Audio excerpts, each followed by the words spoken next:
At my granddaughter's wedding, I saw my name tag said, "The elderly woman funding the whole wedding." That single line, printed on a piece of stiff cardstock, stripped away every illusion I had left about my place in this family. For a moment, I simply stood there beside the table where the name tags were arranged like carefully laid traps, each one innocent to the untrained eye, except mine. That cruel little sentence, bold and heartless, wasn't meant to be a joke. It was a confession. It was a statement from the people I loved most, printed clearly for every guest to read. I was no longer a guest of honor. I was a wallet with gray hair. My name is Frida. I'm 72 years old, a retired middle school math teacher from Cincinnati, Ohio.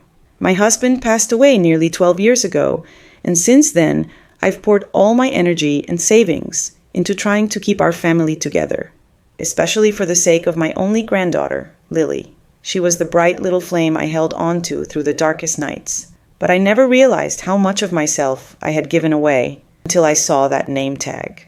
It wasn't always like this. In fact, there was a time when Lily used to spend every weekend at my little house, helping me bake oatmeal cookies and begging me to show her how to sew.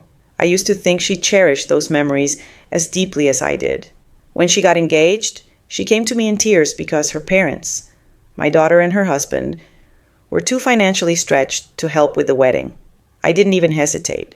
I offered to fund the entire thing, from the venue to the catering to her custom lace gown. Every decision went through me. Every bill through my account. But somewhere in the process, I stopped being grandma and became the sponsor. The day of the wedding was meant to be beautiful, and it was, at least on the surface. The venue was a stunning old vineyard estate outside of Lexington, wrapped in trailing wisteria and glowing with strings of soft white lights. Everything looked perfect, but as the guests poured in and I stood alone, trying to find where I belonged, I began to notice the quiet ways I had been excluded. There was no family photo shoot with me in it, no corsage on my wrist, no speech from the couple thanking me, not even during the rehearsal dinner the night before. And now this tag. I took my seat in the back row, away from the immediate family section, and kept my lips pressed tight. A few guests gave me awkward glances as they walked past. Some even chuckled when they saw the name tag resting by my plate at the reception. They thought it was a joke. A quirky way of acknowledging a family benefactor. But I knew better. I knew my daughter had approved this. Her husband, that smug, distant man, likely thought it was clever. Lily must have seen it too. She had to. But she never came to apologize. In fact, she never came to me at all that day, when the first dance ended and the lights dimmed for the dinner. I sat silently at my assigned table, not at the front, not even near the family, but between some vague, distant cousins and an old neighbor who barely remembered who I was. My hands shook as I unfolded the napkin across my lap, my mind racing through a storm of realization. They had used me. And worse, they had stopped pretending not to. What they didn't know was that I had seen this coming. Not the name tag. That was a cruel cherry on top. But the slow erasure of my place in this family. I started noticing it a year before the wedding. Invitations stopped including me by name. My daughter spoke about the wedding budget as if it were her own money, not mine. At one point, she even told me I was lucky to be part of something this beautiful at my age. That was when I began to prepare. It started with a quiet visit to my lawyer, Henry, a kind man who had helped me navigate my husband's estate years ago. We rewrote my will. We established a trust, not for Lily, not anymore, but for an organization that helps women like me, widows who are discarded once their usefulness runs out. I also quietly removed my daughter as power of attorney and replaced her with a professional fiduciary. These were small moves, invisible to the family, but each one was a brick in the wall I was building to protect myself. During the cake cutting, I stood up and walked outside into the evening air. I didn't want to watch it. I didn't want to pretend anymore. The laughter behind me sounded like nails on glass. I found a quiet spot near the rose trellis and pulled out my phone. I opened the gallery and stared at the screenshot I had taken, the name tag, placed perfectly, next to the champagne flute. I wasn't going to cry. I was going to remember. When Lily finally approached me, not until much later, after the music had faded and half the guests had gone, she had the nerve to smile and say, "Wasn't it a perfect day, Grandma?" I looked at her. That one sweet girl with honey-colored curls now piled into a flawless updo, her lips painted in bridal blush. I thought of the girl who used to hold my hand on the way to the park, who once cried when I had to go to the hospital for a checkup, who wrote me little letters saying, "I love you" to the stars. Yes, I said calmly, it was perfect. And I meant it, because it was the perfect ending to an illusion I had needed to end. The next day, I canceled the monthly allowance I had been sending my daughter for the last 5 years, the one she used to help cover their mortgage. I also pulled back the college savings account I had opened for Lily's future children. It was still in my name, always had been. 3 weeks later, they found out. Not from me, from the bank, from the attorney who sent the updated estate paperwork. The calls started pouring in. First from my daughter, shocked, furious, accusing, then from Lily. Panicked, confused, tearful. I didn't answer any of them. I had already given them everything I could. Money, time, love, forgiveness. And what they gave me in return was a name tag. So I kept the screenshot, and I framed it. It now sits on my fireplace mantle, not out of bitterness, but as a reminder. A reminder that even the people you love most will write your role for you if you don't define it yourself. I am not the elderly woman funding the whole wedding. I am Frida. And for the first time in decades, I am no longer anyone's fool. The aftermath of that wedding didn't come like a storm. It came like slow rot, silent, seeping, and impossible to ignore once you knew where to look. My daughter, Michelle, didn't wait long before confronting me. She showed up on my front porch 3 days after the bank froze her joint account access. I saw her through the lace curtain, fists clenched, her mouth already moving before I even opened the door. She didn't come as a daughter. She came as someone trying to claw back what she thought she was entitled to. "I don't understand what you're doing, Mom," she said, her voice clipped and controlled like she was trying to stay calm for her own sake more than mine. This feels spiteful. I didn't let her in. I stood on the threshold with my hands tucked behind my back, the wooden floor creaking beneath my heels, and I listened to her try and twist the narrative. She talked about how hurt Lily was, how confused the family was, how this wasn't how we handled things. And all I said was, "You printed me a name tag, Michelle. That's how you handled things." Her face fell, just slightly, but she quickly regrouped. She said it wasn't meant to offend, that it was just a quirky placeholder, that I was reading into it too much. But that was the moment I truly understood something. They had come to see me as furniture, useful, occasionally in the way, but ultimately silent. The illusion of family had started to crack long before that wedding. Looking back now, I can trace the hairline fractures, the first ones forming right after my husband died. Henry had been the center of our family, not loud or forceful, but grounding. When he passed, something subtle shifted in our household. I became the widow, the helper, the woman with the spare bedroom and the retirement fund. I went from mom to, "Can you just," in less than a year. Michelle and her husband began treating me more like a financial institution than a mother. They'd ask for loans for their renovations, but never mentioned payback. They'd show up for dinner and leave without helping with the dishes, assuming I'd be glad for the company. When Lily turned 18 and went off to college, I was the one who helped with tuition behind the scenes. I didn't mind then. I still believed that giving was love. I hadn't learned yet that unreciprocated love corrodes the giver over time.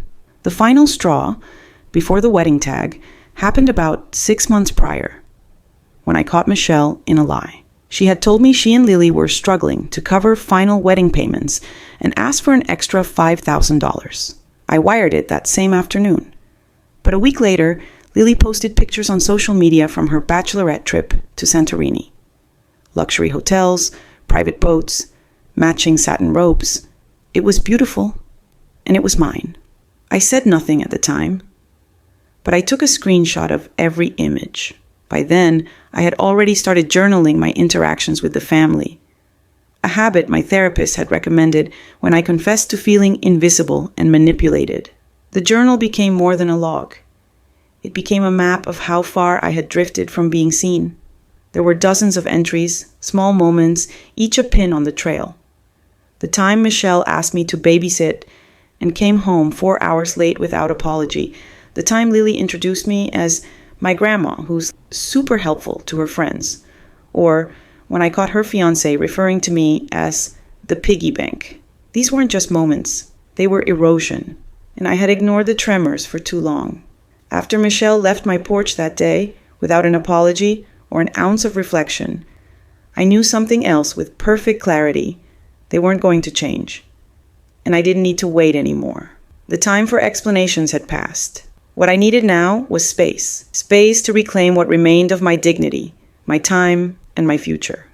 I stopped answering their calls. I unfollowed every one of them on social media, quietly, without flair or drama. I changed my locks, and in the following weeks, I took inventory of my life, not as their mother or grandmother, but as a woman who had lost herself somewhere in the name of family. I began pulling back from everything I had allowed to become expected. I canceled the weekly grocery delivery I used to send to Michelle's house.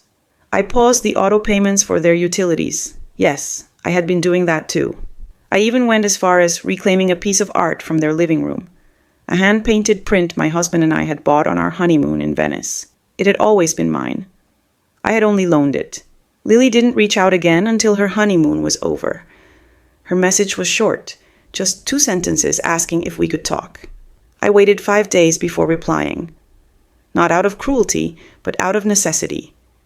I needed time to decide what kind of relationship I was willing to rebuild, if any. When we finally did meet, it was at a coffee shop on the edge of town. She looked older than the girl who used to spin in my backyard under the sprinklers. Her makeup was heavier, her voice more polished, and her eyes carried something I hadn't seen in years. Uncertainty.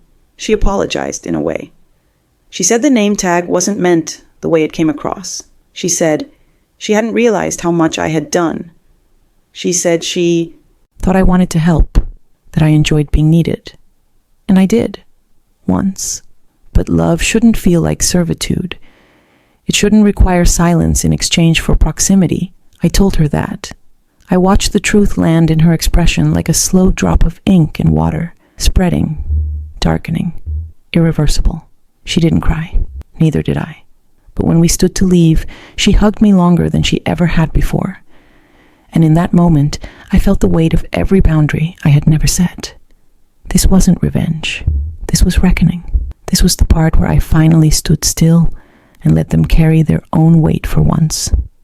This was the beginning of me.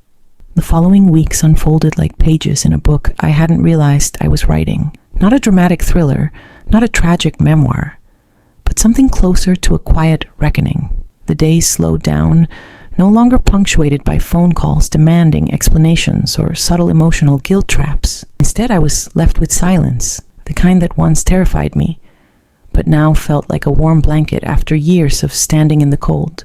For the first time in a long while, I wasn't bracing for impact. I was simply breathing. Lily's visit had stirred something in me, but it didn't erase what had come before. Her apology, however softly offered, was a spark. But one spark doesn't rebuild a burned-down bridge. I kept that truth close as I returned to the rhythms of my life, this time on my own terms. My mornings began not with checking my bank balance or planning someone else's errands, but with quiet cups of coffee on the back porch, listening to birds I had forgotten the names of. I started reading again. Real books, not just articles sent by Michelle about how grandparents can stay useful. But just as I began to feel a cautious peace settle into my bones, the past knocked again, this time in the form of my son-in-law. James always walked with the air of someone who assumed people would step aside. He had that businessman's charm. Too polished, too practiced, he was always mid-presentation. I hadn't seen him since the wedding, and part of me hoped I never would again. But there he was, standing on my porch in a tailored coat, carrying an envelope. It was a peace offering rather than a demand. I opened the door halfway, not enough to invite him in, but just enough to show I wasn't afraid. "I think there's been a misunderstanding," he began, his voice smooth, calm, the kind of voice trained to make other people question their instincts. "We need to talk about the finances, the support, the accounts you closed." He didn't say it outright, but I could hear it in his tone. He wasn't here for a conversation. He was here for control, to reestablish the balance of power they thought they had over me. I didn't respond right away.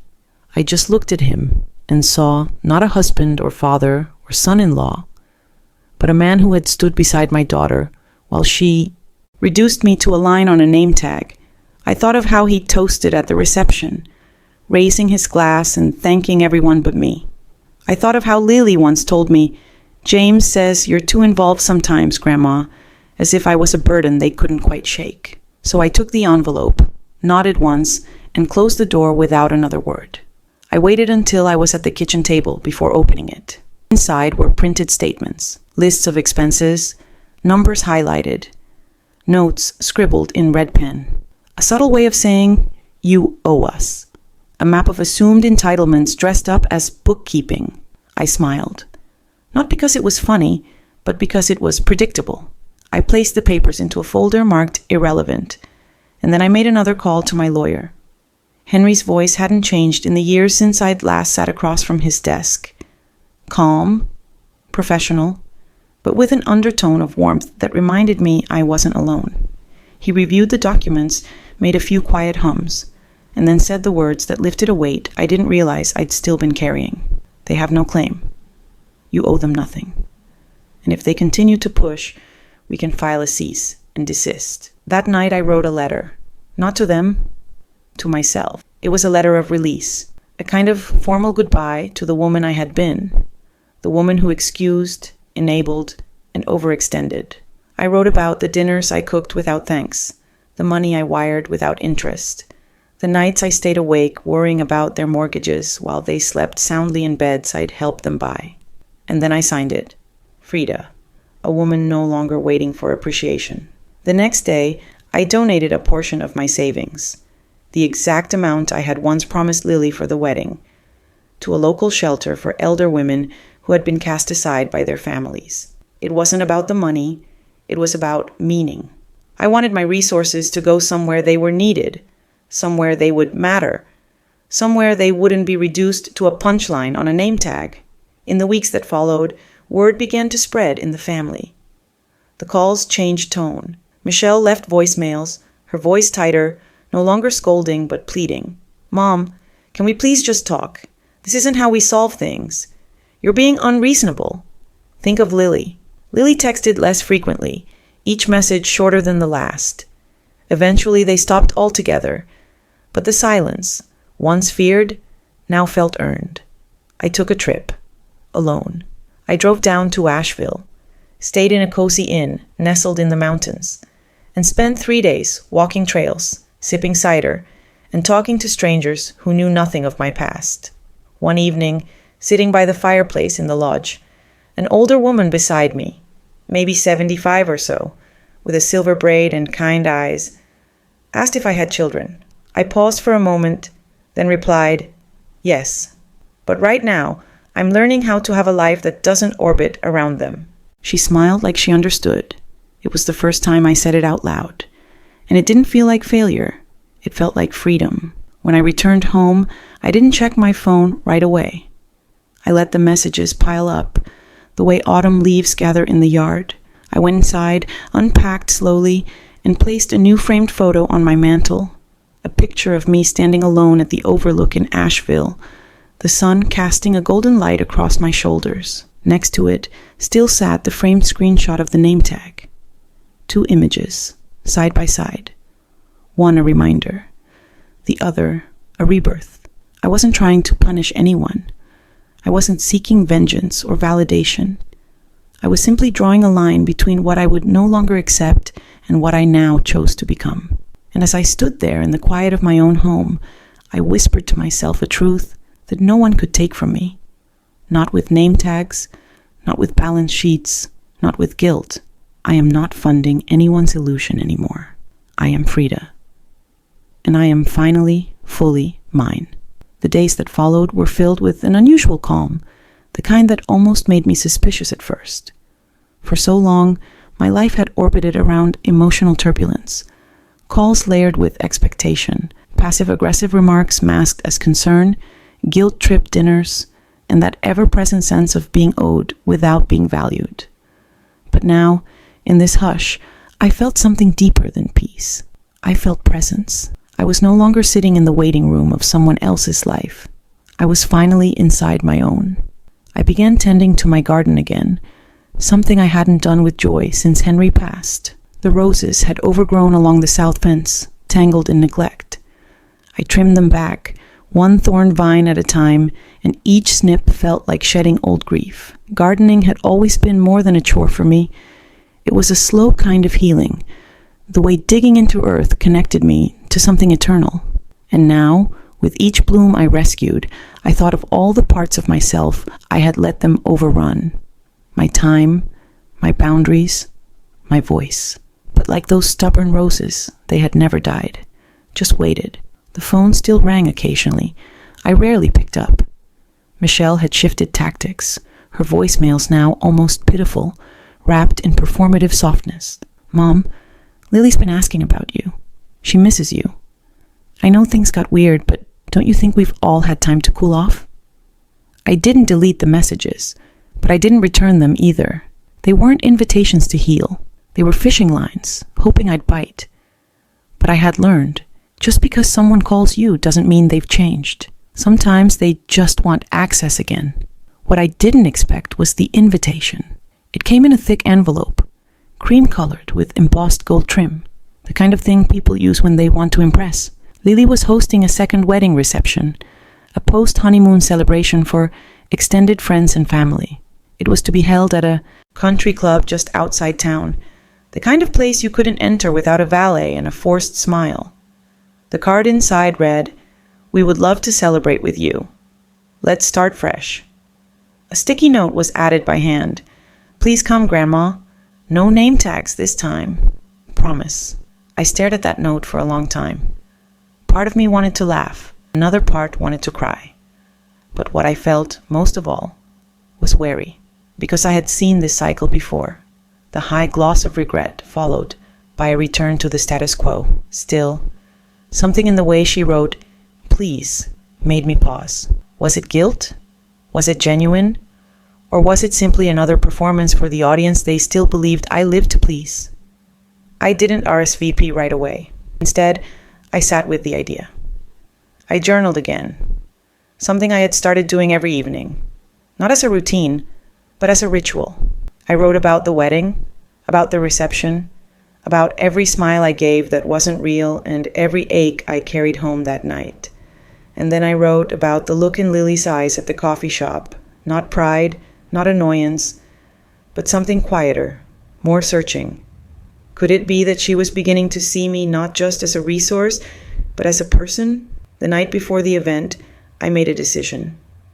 I would go, not for them, for myself, not to reconcile, not to rejoin the family as they remembered me, but to walk into that room on my own terms. This time, I wouldn't be funding the evening. I wouldn't be labeled. I wouldn't be ushered to a seat near the kitchen like a well-dressed afterthought. I would be a guest, nothing more, but certainly nothing less. I chose a dress that Henry had loved, navy blue with delicate lace along the sleeves. I wore my grandmother's brooch, the one passed down to me on my wedding day, a quiet symbol of legacy that had nothing to do with money. And I arrived alone, driving myself, walking into the country club foyer without hesitation, without anyone to lean on but myself. The room was warm with golden light and soft string music. People milled about in expensive clothes, champagne flutes in hand, laughter rising like smoke. I scanned the crowd quickly and found Lily by the bar. Her eyes lit up the moment she saw me, and she broke away from her conversation, rushing over. Her hug was real, Not performative this time, not stiff with expectation. It was soft, desperate almost. She whispered, "Thank you for coming, Grandma." And this time, I believe she meant it. For a while, things felt almost surreal. People greeted me kindly, a few even with warmth. There were no name tags, no toasts about generous funding. It was normal, and that in itself felt suspicious, until Michelle approached. She didn't speak right away, just stood beside me as I admired a floral centerpiece and said quietly, "I know I hurt you." I turned to face her, and for once she didn't wear the smile she'd mastered for social appearances. Her eyes were rimmed in red, her mascara slightly smudged, and I realized she had been crying. Whether it was out of remorse or because I had finally stopped dancing to their rhythm, I couldn't tell. "I didn't know how much you were holding up until you stopped," she said. "And I'm sorry, Mom, truly." I let the silence stretch between us. I didn't need to rush to fill it. I had no script to follow anymore. And when I finally spoke, I chose my words carefully. I needed space to remember who I was before I became what you all expected of me. Michelle nodded slowly, like each word landed somewhere she wasn't ready to explore yet. We didn't hug. We didn't cry. There was no swelling music, no grand reconciliation. Just a quiet acknowledgement that something had broken, and just maybe, something else might grow in its place if we both let it. Later, as the evening wound down, Lily asked if I wanted to take home one of the centerpieces. I declined. Instead, I asked for a copy of the playlist they'd used that night. "Why the music?" she asked, confused. "Because it's the only part that didn't ask anything of me," I replied with a smile. I drove home with the windows down, the cool night air brushing against my face. I didn't feel triumphant. I didn't feel vindicated.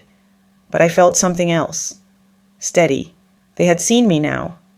Not fully, not perfectly, but more than before. And as I pulled into my driveway and saw the porch light flickering softly, I knew this wasn't an end. It was a threshold, a quiet return. But only to myself. The following morning arrived with a peculiar kind of stillness. Not the uncomfortable silence that follows conflict, but the sort that fills a room when something has quietly, irrevocably shifted. The house felt different. Not because anything had changed in the walls or the arrangement of furniture, but because something within me had settled. It was the strange grounding peace that comes when you finally stop hoping people will change, and instead start changing the way you let them affect you. That realization doesn't thunder in with lightning or tears. It simply unfolds in the quiet between moments, and I had reached it. Over the next few weeks, I allowed myself the space to move at my own rhythm. I began waking early, not because someone needed me, but because I wanted to. The sun filtering through the kitchen blinds became a kind of ritual, and the quiet gurgle of the coffee pot offered a kind of companionship I hadn't appreciated before. There were no rushed calls from Michelle, no guilt-tripped requests masked as emergencies. Lily, true to her word, sent the playlist as promised. A simple link, no additional message. I listened to it while I cooked, while I pruned the garden, while I sat in the quiet of early evenings, thinking not of what had been taken from me, but of what I had finally reclaimed. Then came the letter. It was delivered by hand. A courier, dressed in all black, holding a thin leather folder like it held some great secret. I opened the door with hesitation, signed the paper he offered, and took the envelope with a cautious heart.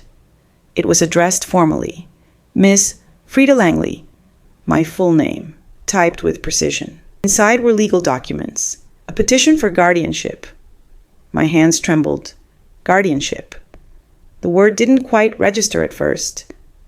I scanned the papers again. Michelle and James had filed a formal claim suggesting that I was no longer of sound mind, that I was financially erratic, that my recent decisions, donating large sums to non-family organizations, cutting off support, refusing contact, were signs of mental instability. They had gone so far as to include statements from acquaintances, quotes pulled from moments twisted out of context. James had written, "Frida is exhibiting signs of paranoia and impulsive behavior. We are concerned for her safety and judgment. I sat down at the kitchen table, the very place I had opened their last envelope, and felt the familiar chill of betrayal coil around me once more. Only this time, it wasn't veiled in shame or snide remarks. It was legal, intentional, weaponized. They weren't just offended anymore, they wanted control back. I breathed slowly. This wasn't panic, not anymore. I had already survived the emotional exile. This question mark, this was a tactical play by people who couldn't comprehend that I had chosen to walk away. To them, a woman like me, aging, widowed, and no longer bankrolling their lives, was either senile or dangerous. But they didn't know everything. I stood, walked to the filing cabinet tucked inside the hallway closet, and opened the drawer where I kept my personal records. Inside was a thick envelope marked with one simple word: contingency. Months ago, after the wedding debacle, I had begun quietly working with Henry's old law partner, not just to cut them off financially, but to legally protect myself from exactly this kind of retaliation. I had drawn up advance directives, updated my will, assigned power of attorney to a neutral third-party professional, and included signed letters from 2 doctors certifying my full cognitive health. I wasn't impulsive. I was prepared. By the time I called my lawyer, everything was already in motion. I emailed the paperwork, attached scanned copies of my directives, and asked her to begin the formal response. Her reply was swift and sure. They're not going to win this, but I'll make sure they never try again. Still, something inside me ached, not from fear, but from the deep sorrow that comes when you see someone you once loved go beyond disappointment and into attack. Michelle hadn't just given up on me. She was actively trying to erase my agency. And for what? Control of my bank account? The illusion of power? I couldn't sleep that night. The garden sat in shadow, the moonlight casting soft edges on the roses I had just nursed back to health. I sat by the window, watching them sway, and whispered to no one in particular, "You never really believed I could stand on my own, did you?" The next morning, I drove to the courthouse. I wasn't required to attend the preliminary hearing, but I did. Not out of vengeance, not even out of pride. I needed them to see me, to see that I wasn't hiding, that I wouldn't cower behind a lawyer or a paper trail. I would look them in the eye and make them understand. I wasn't theirs to manage. When I stepped into the hearing room, Michelle's face fell. Her eyes darted to mine and then quickly away, as though unsure whether to feel embarrassed or angry. James, ever composed, gave a slight nod. A performance, as always. The judge looked over the documents I'd provided, scanned the affidavits from my physicians, reviewed the notarized will updates. She didn't even need to look at me before she spoke. There's no evidence of incapacity. In fact, Miss Langley's preparation and foresight indicate the opposite. This petition is denied in full, and further attempts to file without just cause may be seen as harassment. Michelle flinched. James exhaled sharply through his nose, the kind of sound men make when their strategy crumbles and they have no one to blame but themselves. I didn't smile. I didn't gloat. I stood quietly, nodded at the judge, and walked out, the heels of my shoes clicking against the polished floor like punctuation at the end of a sentence I had waited a lifetime to finish. Outside the courthouse, the air was crisp. I didn't call anyone. I didn't text Lily. I didn't even update my lawyer until later. I just stood there on the steps, feeling the sun warm my face, and thought about how long I had lived under the illusion that peace had to come through reconciliation. But sometimes, peace comes through clarity. And clarity had arrived with the slam of a courthouse door. I was free. Not just from their dependence or their manipulation or their labels. I was free from the lie that I had to earn love by disappearing into usefulness. They had tried to strip me of my independence, but in doing so, they revealed the depth of their dependence on me. I walked to my car slowly, the sound of traffic humming in the distance, and whispered once more. This time, not in pain, but in power. You can't manage what you can't control. The sun that rose the morning after the hearing seemed almost unfamiliar in its warmth, like a gift I hadn't realized I'd earned. I stood by my bedroom window for a long time, just letting the light paint golden streaks across the floorboards, watching the dust dance in the air as if it too had been holding its breath for something to change. There was no dramatic phone call from Michelle, no message from James, no knock on my door, and in that silence, I finally heard myself. Not the version of me they had spoken over for years, but the version I had buried. Under years of self-sacrifice and strategic quietness, for the first time in decades, I felt the full weight of my own presence return to me, and it did not feel heavy. It felt honest. I spent the next week combing through old boxes tucked deep into the attic. Each cardboard container held fragments of who I used to be. Old theater playbills from college, photographs yellowed with time but still breathing with memory, and notebooks filled with scribbled thoughts I hadn't dared speak aloud back then. I found a letter Henry had written me in 1982, back when we thought life would unfold with gentle predictability. In it, he had written, "Don't ever let this world shrink you. Promise me, Frida, stay full-sized." I folded it gently and placed it in my top drawer, right beside the folder marked with my living trust and health directives. He wouldn't have believed what they tried to do to me, but he would have been proud of how I answered it. I wasn't done yet. The following Monday, I contacted an architect, a woman named Callie, who had worked on a few community centers and independent living projects across the state. I met her at the old property that Henry and I used to rent out, one we had left vacant for years after a bad tenant experience. It was weathered, the paint chipped, the floor scuffed, but the bones were strong, and so was the vision I now carried with absolute certainty. I told her I wanted to convert it into a refuge. Not a sterile facility with hallways and name tags, but a real home.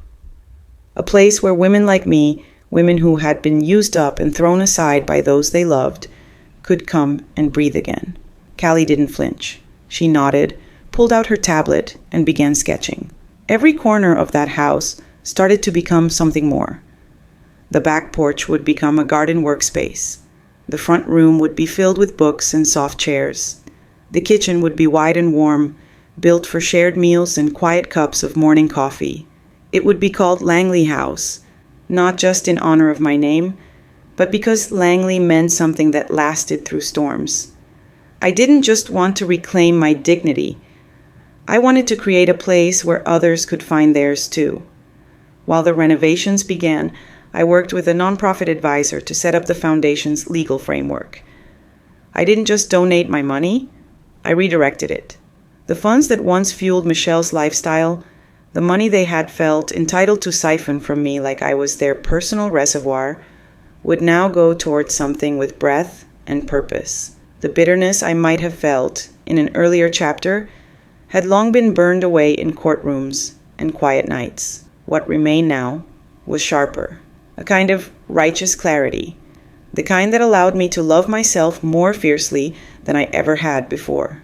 Of course, word traveled. James's sister, who I hadn't spoken to in years, called one afternoon. Her voice trembled with a blend of awe and embarrassment as she said, "I just heard what you're doing with the property. Michelle is livid." I let her talk, listened politely, and when she finally stopped trying to read between lines I wasn't offering, I thanked her for the call and returned to mixing paint samples with Callie in the new sunroom.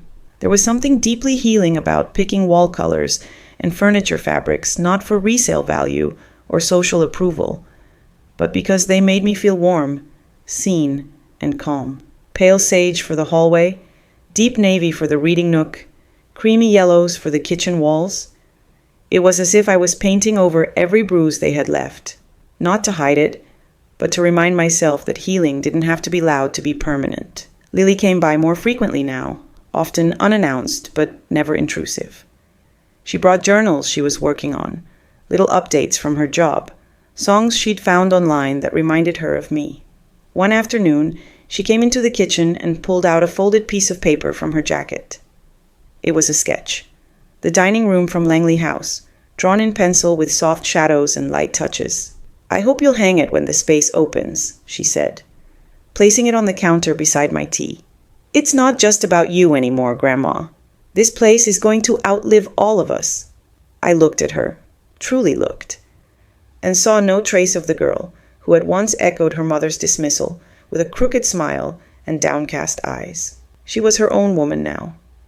And somehow, despite everything, she had chosen to remain tethered to me. Not by money or inheritance, but by respect. By the end of that month, Langley House was ready.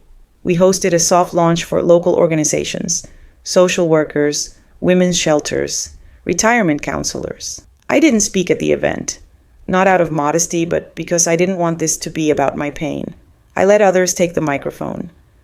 A woman who had once lived out of her car after her sons refused to take her in, a retired nurse who had been tricked into signing over her savings to a niece who vanished. Their stories were raw and unedited, and in them, I recognized pieces of myself. The version of me who once stood humiliated at a wedding, whose name tag reduced her to a wallet.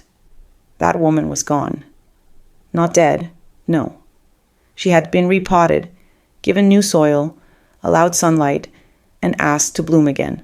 As the event ended, I sat on the porch of the house that now belonged to more than just me, watching the sunset stretch over the trees like a quiet benediction. The lavender sky reminded me of Henry's old paintings, the ones he never let anyone see. I closed my eyes and exhaled, not a sigh of exhaustion, but the kind that comes when you finally return to your own body after years of being somewhere else. This wasn't the end. It was the breath before a new beginning. I wish I could say that once Langley House opened its doors, everything felt resolved. That the ghosts of betrayal packed their bags and left, never to be heard from again. But the truth is more nuanced, more human. The pain didn't vanish. It softened. It took on new shapes, like how grief becomes part of the room you walk through every day, part of the air you breathe without noticing, no longer choking, but still present in the atmosphere. Yet, what I had now, more than healing or vengeance or even victory, was space, room for myself, room for others, room for something good to grow in the hollows where the hurt had once lived. On a crisp morning in early spring, I sat alone in the kitchen of Langley House. The air smelled faintly of vanilla and chamomile from the evening before, when some of the women staying here had shared a pot of tea and soft laughter while talking about how they found their way here. I had listened without interrupting, only adding a word or two now and then, but mostly just letting their voices fill the house. That kitchen, with its low lighting and wide windows, had become a sanctuary, not just for them, but for me. It was here I first realized that I didn't need to be the center of everything to feel whole. I only needed to be present. Lily had brought a small brass plaque the week before, a surprise, a gift she'd saved up for. It was engraved with a quote from a book I used to read to her as a child. She built a home where no one had to earn their worth. I hadn't remembered saying that aloud, but apparently I had. And now it lived on the wall beside the entryway, where everyone who passed through the door could see it. I smiled every time I walked by it. Not because it made me proud, but because it made me humble. That someone remembered those words, carried them through their own storm, and gave them back to me. That was the real inheritance. I didn't hear from Michelle or James again. Not a letter. Not a call. Not a whispered apology sent through some distant relative. For a while, I wondered if I'd ever wanted closure, acknowledgement, even the hollow offering of regret. But the longer the silence stretched, the more I understood that their absence was its own kind of apology. They had removed themselves from my life so completely that I no longer needed to fight for peace. They'd already handed it to me in their absence.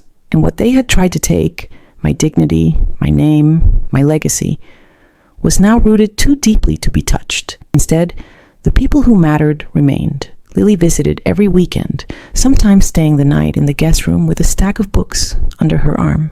Her laughter returned to its natural rhythm, no longer tense, no longer afraid of judgment. She had become my reminder that transformation isn't just for the wounded, it's also for the witnesses. And she had witnessed everything. The wedding, the sign, the shame, the strength. Her arc was just beginning, but it was no longer tethered to the cruelty of her parents. She had chosen a different story. The women who moved through Langley House left pieces of themselves behind. Not in a haunting way, but in the quiet traces of growth that clung to door frames and teacups and garden beds. One woman crocheted a blanket for every new arrival. Another started a weekly poetry group. A third planted a lemon tree out back and named it after her sister. These acts, these little rebellions of tenderness, turned the house into more than a safe space. It became a haven. A declaration that even discarded women still had symphonies left to write. Sometimes at night, I would sit by the fireplace in the front room and just listen. Not for danger, but for proof that life was still moving. The hum of the dishwasher, the shuffle of slippers across old hardwood, the creak of a rocking chair upstairs. These sounds stitched together a kind of music that no one else might find meaningful, but for me, it was a lullaby of reclamation. I had been stripped of respect, of voice, of value, and I had built it all back with paint and paper and policies and tea and truth. And no one, not Michelle, not James, not even the world that once taught me to stay quiet, could ever take that away from me again. As spring stretched into summer, we held a community garden event in the backyard. Neighbors came, former residents returned. Donations trickled in, not out of pity, but out of admiration. People wanted to be part of something that bloomed despite being told it was past its prime. I wore a navy blue cardigan that Lily had gifted me and tied my hair back with one of Henry's old handkerchiefs. In the middle of the event, a woman I didn't know walked up to me, her hands trembling slightly, and said, "You don't know me, but your story, the one about the wedding, someone sent it to me." I cried for days. I didn't even cry at my own mother's funeral, but I cried for you. I placed my hand over hers and smiled. "Then you cried for yourself too." She nodded, and I saw the kind of knowing in her eyes that only comes from pain deep enough to split open your understanding of love. She didn't stay long. She didn't need to. But I'll never forget her face, because in it, I saw every version of myself I had once been, and I saw how far I had come.